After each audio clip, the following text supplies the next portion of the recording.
Hello, my name is TonyaDavis, and welcome to Pathways. Today, I want to talk to you and help you to stay rooted and grounded in faith. Paul began to speak to the church of Colossians, and he says, I need you to stay rooted and grounded in what I have taught you. And sometimes time has come, and it has mocked the promise, and it has made us to believe that God is not going to make sure and to make certain of the things that he's promised us. So I want to take you into the Bible in the book of Genesis, the 18th chapter. And we're going to read about Sarah today. And the Bible says, in 18:9 and 12, and they said unto him, where is Sarah thy wife? And he said, behold, in the tent. And he said, I will certainly return unto thee according to the time of life. And lo, Sarah thy wife will have a son. And Sarah heard it in the tent door, which was behind him. And Abraham and Sarah were old and well stricken in age, and it ceased to be with Sarah after the manner of women. Therefore Sarah laughed within herself, saying, after I am waxed old, shall I have pleasure, my Lord being old also. In this text, we see that now Sarah, they heard a word years ago. Sarah heard a promise from God, and now time has gone by, and it seems like God is not going to make good on what he spoke. It seems like that now the plan B is what's going to be sufficient, that Ishmael was going to receive the promise. And now Sarah, listening to the prophecy that was coming back again, the promise that was coming before her and her husband, began to analyze her situation. And she began to say within herself, there's no way I can produce now.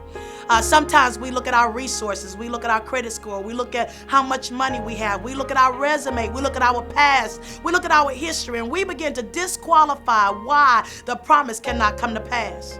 And so I want you to know that God needs absolutely nothing from us but faith.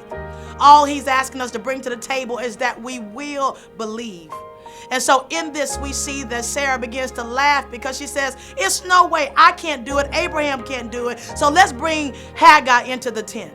God is not asking for your plan B. God is not asking for you to help him with the promise. All he wants you to do is to know that what he's spoken, that nothing can come against it. There's no weapon, there's no strategy from the enemy, there's no demonic force that can stop his promises from coming to pass. And so I want you to know that if God said it, then we believe it, and that's all. It settles it. And so in my spirit today, I'm seeing things that were spoken over my life when I was 11 years old, 15 years old, 18 years old, and now it is just now coming to pass. Now that I'm in my 40s, I'm now sitting back looking at what God has done, and I thought when he spoke it that immediately it was going to happen. But this is what I need you to know, that nothing comes to pass until process is complete.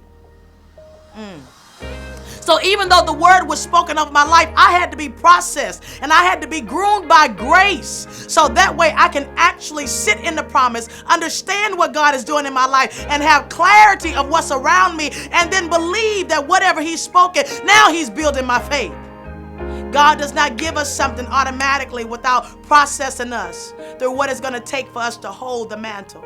You cannot be an apostle unless you've been processed apostolically.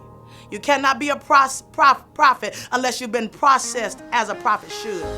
And so now Sarah can sit back and believe that whatever God has to say after Isaac, she can bet her last dollar that it's going to come to pass. Process is good for us. Don't run from it. It makes you a worthy soldier. So I want you to believe the word, dust it off, look at that prophecy and that promise again, and know that God cannot go back on his word. As a matter of fact, he's standing over and watching it to make sure it comes to pass. Be encouraged today. Until next time, join me again on